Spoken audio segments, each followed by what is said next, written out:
নমস্কার বন্ধুরা, মন যা চায় রান্না সব দর্শক বন্ধুরা কেমন আছেন? আজ আমি রান্না করব মাছের মাথা দিয়ে খেসারি শাকের পিঠালি। তো সেই রেসিপিটাই আপনাদের সঙ্গে শেয়ার করব। তো বন্ধুরা সঙ্গে থাকুন। মাছের মাথা দিয়ে পিঠালি করার জন্য আমি ফার্স্টে তেলটা গরম করে নিয়েছি। মাছের মাথাটা ভেজে নেব। তেলটা গরম হয়ে গেছে, মাছের মাথাটা ভেজে নেব। আমি এখানে কাতলা মাছের একটা গোটা মাথা নিয়েছি আর 4 আটি খেসারি শাক নিয়েছি। তো কীভাবে শাকের পিঠালিটা করবো সম্পূর্ণ ভিডিওটাই আপনাদের দেখাবো বন্ধুরা, সঙ্গে থাকুন। আর এইটা দেখছেন, এটা রুই মাছের মাথা, এটা এক্সট্রা আমাকে দিয়ে দিয়েছে, সেটাও আমি দিয়ে দিলাম। এতে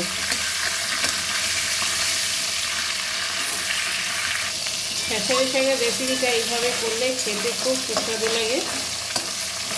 খেসারি শাক তো খাওয়া উপকার, আর সিজনের শাক এগুলো।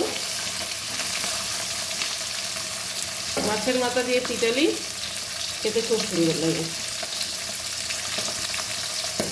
কাতলা মাছের মাথা বন্ধুরা যখন ভাজবেন খুব সাবধানে, খুব ফটফট করে ফাটে, পট পট করে খেতে হতো একদম। কাতলা মাছের তেলটা বেশি হয় তো, রুই মাছ অতটা না। আমি অনেক দূরে থেকে ভাজছি মাছটা, পটপট করে ফাটছে খালি। মাছের মাথাটা ভালো করে ভাজা হয়ে গেছে, একদম কড়কড়ে করে তুলে দেবো।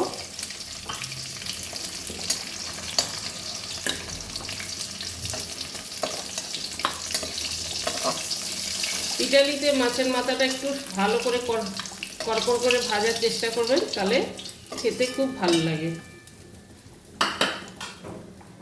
এই তেলের মধ্যে আমি ফোড়ন দিয়ে দেবো কালো জিরে, শুকনো লঙ্কা।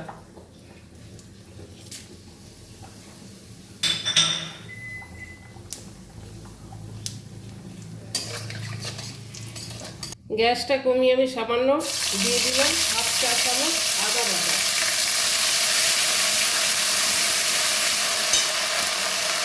দিয়ে দিলাম 4টে কাঁচা লঙ্কা চেরা।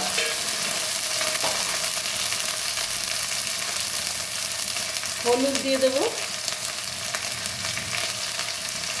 আর দিয়ে দিলাম স্বাদ মতো নুন।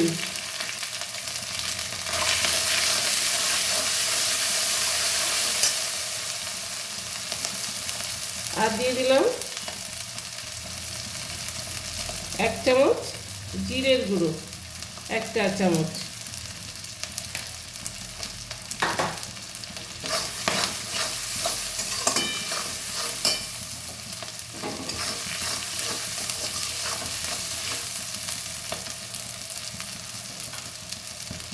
এবার যেটা দেবো, শাকটা কুচিয়ে রেখেছি, শাকটা দিয়ে দেবো। শাক আমি ভালো করে বেছে নিয়েছি, মানে খেসারি শাক ধোয়ার দরকার হয় না।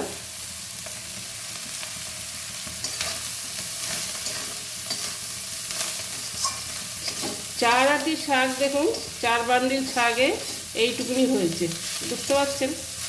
একদম কচি বেছে ভালো করে বেছে নিতে হবে, নাহলে দুব্বো ঘাসের মতন লাগে।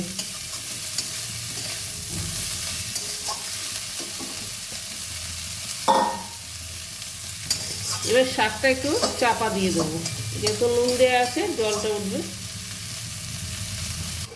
যতক্ষণে শাকটা হচ্ছে ততক্ষণ আমি পিঠালিটা রেডি করে নিই। আমি এখানে 3 চামচ চালের গুঁড়ো নিয়েছি এই চামচে।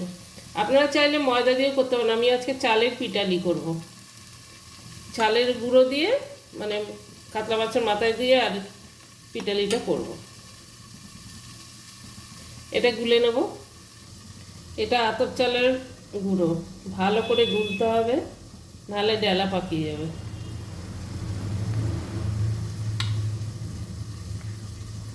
সেদ্ধ চাল দিয়েও হয়, ময়দা দিয়েও হয়, আর যাদের কাছে ময়দা না থাকে একটা কথা, আটা দিয়েও ভালো হয়। পিঠালি সব দিয়েই খেতে ভালো লাগে। আমি এতে পেঁয়াজ রসুন দিলাম না। আপনাদের যদি মনে হয় পেঁয়াজ রসুন ছাড়া অনেকে মাছের মাথা খেতে পারে না, যদি মনে হয় আপনারা পেঁয়াজ রসুন দিয়েও করতে পারেন। কিন্তু এখানে একটা ব্যাপার আছে, পেঁয়াজ রসুন দিলে পরে কি হয়, খেসারি শাকের যে টেস্টটা ওইটা পাওয়া যায় না, মানে রসুনের গন্ধ আর পেঁয়াজের গন্ধে কেটে যায়। তার জন্য আমি পেঁয়াজ রসুন ছাড়াই করলাম। ভালো করে গোলা হয়ে গেছে। শাকটা দেখি এবার কি হচ্ছে।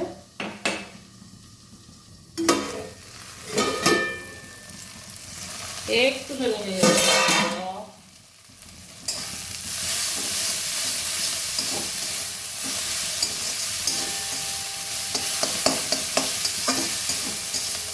শাকটা ভালো করে ভাজা ভাজা হবে, নাহলে কাঁচা গন্ধ বেরোয়।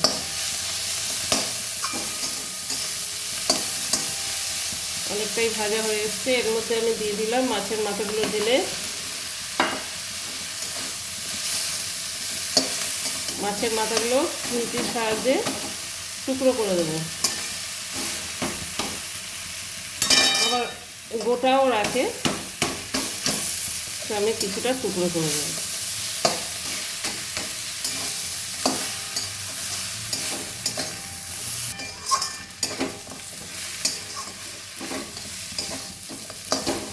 তো বন্ধুরা, বেশি কিছুই লাগে না আর বেশি কষ্টও হয় না এই রান্নাটা। একদম অনেকে ভাবে খেসারি শাক করে বাবা অনেক ঝামেলা, ওই ঝামেলা হয় একটু বাঁচতে।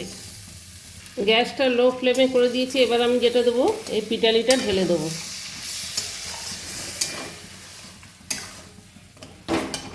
এবার গ্যাসটা জোরে করে দিলাম।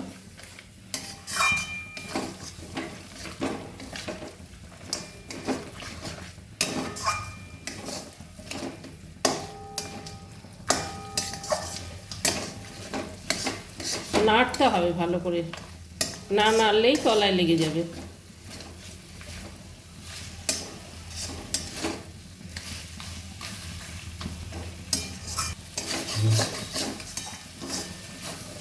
তো হয়ে গেল আমার পিটালি, খেসারি শাক মাছের মাথা দিয়ে পিটালি।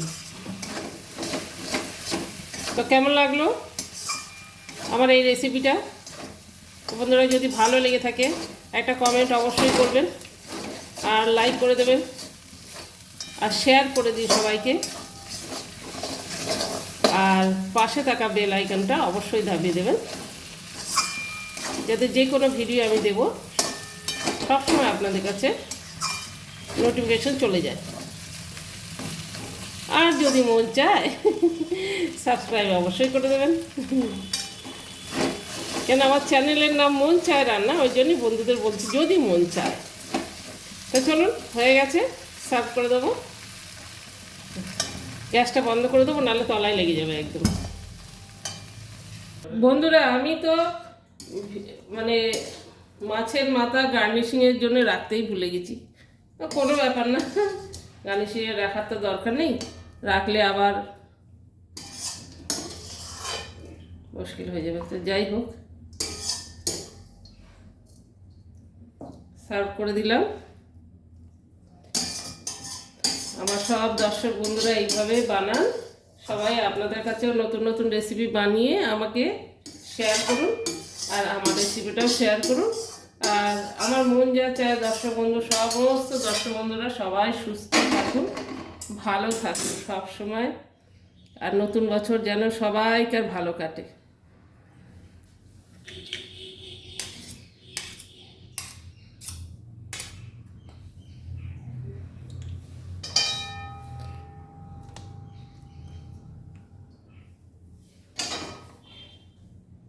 দিয়ে দিলাম একটা পাকা লঙ্কা।